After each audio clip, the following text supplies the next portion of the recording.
안녕하세요. 독일카시입니다. 오늘은 여러분들께 목베고니아 키우는 법을 알려드리려고 합니다. 기본적인 키우는 방법부터 시작해서 번식법, 그리고 교정하는 방법, 그 다음에 조금 교정을 하지 않고도 풍성하게 키울 수 있는 법, 외목대로 키우는 법, 이런 것들에 대한 이야기를 전반적으로 한번 나눠보려고 합니다. 지금 제가 키우고 있는 목베고니아는 이 뒤에 큰 게 스노우캡이라는 품종이고요. 이 밑에 보시면 조금 다르죠. 이게 자니타 주얼이라고 합니다. 뒤에 스노우캡은 요즘에 굉장히 유행을 하고 있어요. 목베고니아가 2, 3년 전부터 굉장히 인기를 끌고 있는데, 특히 요즘에 이 스노우캡 품종이랑 이 자니타 주얼이 굉장히 인기가 있습니다. 특히 이 자니타 주얼은 파는 곳도 잘 없고 해서 블로그 이웃님을 통해서 제가 분양을 받았어요. 뒤에 이렇게 보고 계시는 이 스노우캡 큰 거는 제가 2월부터 키우기 시작해서 지금 8개월째 키우고 있습니다. 원래 굉장히 조그만한 사이즈를 분양을 받아서 키우기 시작했는데 8개월 동안 엄청 많이 자랐어요. 일단 기본적인 키우는 방법을 한번 설명을 드리자면, 목베고니아는 키우기가 굉장히 쉽습니다. 물론 사람에 따라서 좀 어려울 수 있는 분들도 계시고, 집의 환경에 따라서 목베고니아가 조금 살기 힘든 그런 환경을 가지신 분들도 계시겠지만, 기본적으로 어렵지 않은 그런 식물인 것 같아요. 약간 저한테는 좀비 같은 느낌을 주는 그런 식물입니다. 과습에도 조금 강한 것 같아요. 왜냐하면 물꽂이로도 굉장히 잘 크고, 뿌리를 내린 다음에 흙에 옮겨주는 시기가 조금 늦어져도 큰 문제가 없어서 과습에도 좀 강한 것 같고, 특히 건조에는 정말 강합니다. 특히 화분에 심어진 이 목베고니아들 같은 경우에 물을 조금 말려서 흙이 다 마른 상태가 지속돼도 한 일주일 정도는 잎이 마르지 않고 싱싱한 상태를 유지하더라고요. 그래서 제가 말씀드리고 싶은 것은 건조하게 키우는 게 그래도 조금 낫다입니다.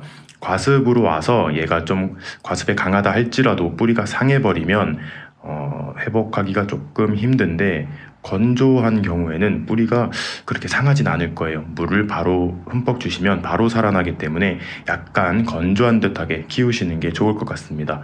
그러면 식재를 뭐를 썼냐면, 저 같은 경우에는 일반 원예용 상토에 지금 보시는 것처럼 동생사, 저곡토, 녹소토, 이렇게 알갱이가 조금 있는 그런 배수를 도와줄 수 있는 식재를 30% 정도 섞어서 심어 주었습니다. 그러니까 원예용 상토가 70%고 나머지 배수를 도와줄 수 있는 식재가 30%가 되겠죠. 그렇게 심어준 다음에 이제 이 겉들기 완전히 바삭하게 말랐을 때 물을 줍니다. 그리고 이 목베고니아는 겨울철 추위만 조금 조심하면 큰 탈 없이 키우실 수 있을 거예요. 일단 과습이 오지 않는 흙에 심으셨다면 겨울 동안만 잠깐 실내로 들여서 너무 춥지 않은 곳에서 관리하시다가 봄에 다시 베란다로 옮겨주시면 좋습니다. 빛은 최대한 많을수록 좋은 것 같아요. 저는 아직까지는 꽃을 피우진 못했는데 아마 내년 봄부터는 꽃을 피워줄 것 같습니다. 베고니아들 같은 경우, 특히 목베고니아 같은 경우에는 빛을 많이 볼수록 웃자라지 않고 잎의 무늬 혹은 색감이 굉장히 선명하게 들어가요. 그리고 꽃도 굉장히 많이 피고, 꽃의 색깔도 빛을 많이 보느냐에 따라서 짙어지기도 하고 흐려지기도 합니다. 그렇다고 또 빛이 부족한 데서 잘 못 자라는 것은 아니니까, 베란다에 빛이 조금 부족하다 할지라도 너무 걱정 않고 키우셔도 될 것 같습니다. 일단 이 목베고니아를 키우시다 보면 외목대로 쭉 예쁘게 키우고 싶은 욕망이 들 거예요. 저 또한 그랬어요. 저도 처음에 이제 삽수를 들여와서 뿌리를 내리고 키우기 시작하면서 한 요 정도 사이즈로 컸을 때 교정을 하다가 부러뜨린 적이 있습니다. 지금 굉장히 예뻐요. 이 뒤에도 멋있지만 보통은 이 정도 사이즈 됐을 때 개인적으로 굉장히 이쁜 것 같습니다. 특히 이 날개가 무슨 꼭 천사의 날개처럼 이렇게 팔랑팔랑하고 무늬도 이렇게 잘 들어가 있어서 굉장히 이쁜데, 이렇게 키우기가 쉽지가 않아요. 왜냐하면 이 목베고니아의 새순이 나오면서 줄기가 길어질 때 일자로 쭉 올라오는 경우가 드뭅니다. 그래서 보통은 교정을 해주시는데 제가 이 교정을 하다가 많이 분질러 먹었어요. 그래서 지금 보고 계시는 요 개체랑 이 개체를 제가 번식을 하기 위해서 잘라서 심은 게 아니라, 요거가 어렸을 때, 그러니까 이 뒤에 보이는 이 베고니아가 어렸을 때 제가 교정을 해주다가 분질러진 그것들을 이제 물꽂이로 뿌리 내려서 흙에 심어서 이렇게 지금 키운 상태입니다. 제가 그래서 자꾸 교정하다가 부러져 가지고 그냥 아이고 교정을 하지 말고 키우자 해서 키웠더니 이렇게 풍성해졌습니다. 그래서 교정하는 방법 좀 계속 알려드릴게요. 그래서 제가 추천하는 방법은 교정을 따로 해주지 말자입니다. 교정을 따로 해주지 말자라는 그 정확한 뜻은 외목대로 완전 일자로만 하지 마시고 그냥 얘가 쓰러지지 않을 정도로 지지만 해주자입니다. 이거를 딱 외목대로 키우려고 너무 심하게 하다 보면은 이 줄기가 목질화가 되기 전이라 좀 부드럽기도 하지만 굉장히 약해요. 그래서 톡 부러지는 경우가 정말 잘 생겨요. 그래서 교정할 때는 막 빡 당겨서 하지 마시고 진짜 얘가 쓰러지지 않을 정도만 일으켜 세워준다는 느낌으로 교정을 해주시면 좋습니다. 그리고 만약에 이 정도라도 교정을 하고 싶으시더라도 이렇게 물을 준 다음에는 교정을 하시면 안 돼요. 물을 주고 난 다음에는 이 줄기에 수분이 가득 차서 더 부러지기가 쉽습니다. 그래서 이제 교정을 하실 때에는 이 화분 겉흙이 다 마른 다음에 이제 물을 좀 줘야겠다 싶을 때 교정을 먼저 하시고 그 다음에 물을 주시는 것이 좋아요. 지금 얘도 가지 하나로 시작을 했는데 8개월 동안 요만큼 컸죠. 뒤를 한번 보여드리겠습니다. 이제 이 안을 보시면 줄기가 굉장히 많이 자랐어요.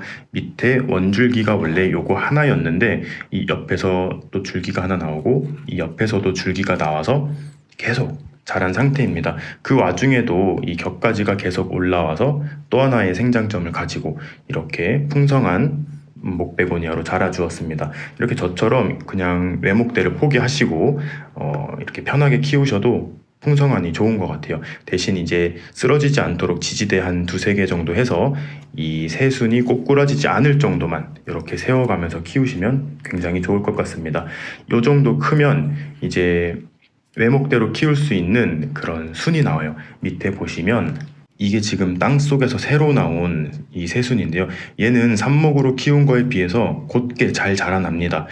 외목대로 키우고 싶으신 분들은 일단 베고니아를 어느 정도 키우세요. 이렇게 세력이 좋아지면 땅 밑에서 뚫고 올라오는 새순이 생기는데 이게 어느 정도 컸을 때 뿌리 찢기를 통해서 얘만 독립을 시켜서 곧게 심어서 키우면 성공 확률이 굉장히 높을 것 같습니다. 그리고 가지치기도 별거 없어요. 이렇게 안에 자라나온 작은 가지 같은 거 그냥 잘라서 이파리 떼실 필요도 없고 그냥 물에다 담가 놓으시면 됩니다. 얘는 뿌리가 굉장히 빨리 나와요. 항상 보면 일주일도 안 돼서 새 뿌리가 막 자라나오기 시작하더라고요. 그래서 물에 오래 담가 놓을 필요도 없어요. 한 달 정도만 담가 놨다가 바로 흙에 심으면 그 흙에 뿌리를 내리고 바로 자라기 시작을 합니다. 그래서 제가 삽목해서 키운 것도 보시면 이렇게 밑에서 곧은 줄기가 뻗어 나옵니다.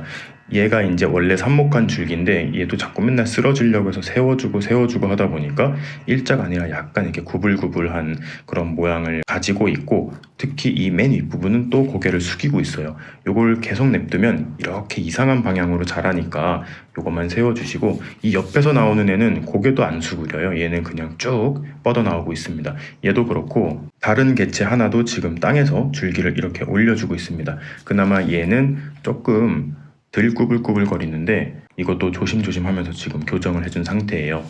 이게 이제 얼마 전에 받은 삽목묘 자니타 주엘인데요. 얘도 보시면 잘 보이실지 모르겠는데 뒤에서 보니까 잘 보이네요. 일자로 자라질 못해요. 일단 뿌리도 풍성하지가 않고 삽목을 해서 이제 뿌리를 내렸기 때문에 위에가 무거워서 그런지 자꾸 이렇게 꼬부라집니다. 조금만 더 키워서 이제 이쪽으로 당겨서 지지를 해줄 거예요. 그런데 이렇게 어릴 때는 굳이 번식을 도전하라고 추천하고 있진 않아요. 사실 얘 같은 경우에도 지금 번식을 하려면 여러 개체로 만들 수가 있습니다. 워낙 좀비같이 뿌리를 잘 내리고 흙의 적응도가 빠르기 때문에 정말 마음 먹으면 이쪽을 잘라서 이거 하나 새로 만들고 이 마디마디 보면 이렇게 새순이 나오는 게 있어요. 요 마디만 살려서 물에 꽂아서 뿌리를 내도 하나의 작은 개체를 만들 수 있는데 굳이 이렇게 어릴 때는 번식을 시도하지 마시고 한 뒤에 정도 이렇게 크게 됐을 때 여러 생장점들을 잘라서 번식을 시도해 보면 좋을 것 같습니다. 그리고 이 모습을 보고 블로그 이웃님들이 질문을 굉장히 많이 해주셨어요. 어떻게 이 굵기를 조금 굵게 키우고 풍성하게 키울 수 있느냐, 이거에 대한 답변도 한번 해드릴게요. 지금 보시면 밑둥이 여러 갈래로 나뉘어져 있잖아요. 그리고 삽목을 했을 때 분명히 저 흙 안에 들어간 마디 부분이 있을 거예요. 그래서 이 땅 속에서 올라오는 이 줄기 같은 경우에는 그 땅 속에 묻혀 있던 그 마디에서 순이 팍 터서 이렇게 올라오는 겁니다. 키우시다가 요 정도 좀 보기 싫은 게 있을 때 다음번 분갈이 때 조금 더 큰 화분으로 옮기면서 여기까지 땅에 잠길 수 있도록 묻어주시면 돼요. 그럼 여기서 또 뿌리가 나고 새 순도 이렇게 나와서 더 풍성하게 될 거예요. 목베고니아 같은 경우에는 분갈이를 자주 해주면 자주 해줄수록 좋습니다. 지금 보면 얘도 이렇게 삽목으로 키운 지 한 2달, 3달밖에 되지 않았는데 벌써 이 밑에 물구멍으로 뿌리가 보이기 시작합니다. 지금은 아직 조금 보이는데 여기까지 뿌리가 많이 보이면 그때 분갈이를 해주면 좋습니다. 그리고 또 한 가지 분갈이 시기를 알 수 있는 방법이 물마름이 빨라진다는 점이에요. 처음에 심었을 때 물을 주고 한 일주일 정도 물마름 시간이 걸렸는데 어느 날 보니까 뭐 다음날 바짝 말라있고 이러면 이제 뿌리가 닫혀서 물을 엄청 빨리 흡수해서 자리가 없다는 신호니까요. 그때 분갈이를 해주시면 좋습니다. 뒤에 요거 같은 경우에도 이 작은 상태로 시작해서 분갈이를 한 3번 정도 해준 상태예요. 8개월 동안요. 그러니까 이렇게 키우다가 분갈이 신호가 오면 이거보다 한 2치수 정도 큰 데다 옮겨 심으시고 또 키우시다가 거기도 뿌리가 차면 또 크게 이런 식으로 계속 키우시면 이 뒤에 보이는 것처럼 풍성하고 예쁜 목베고니아를 보실 수 있을 거예요. 이 땡땡이 무늬가 정말 예뻐서 키우기 시작한 건데 여러 가지 종류가 있어요. 저는 그냥 스노우캡이랑 요 자니타 듀엘 요거 2개만 키우고 있는데 제가 며칠 전에 그 고수님 온실 갔을 때 목베고니아 품종들 몇 개 보여드렸잖아요. 꼭 은색 돗자리 같은 색깔을 가진 목베고니아도 있고 한데 본인 취향에 맞는 목베고니아를 선택해서 하나씩 키워보면 정말 좋을 것 같아요.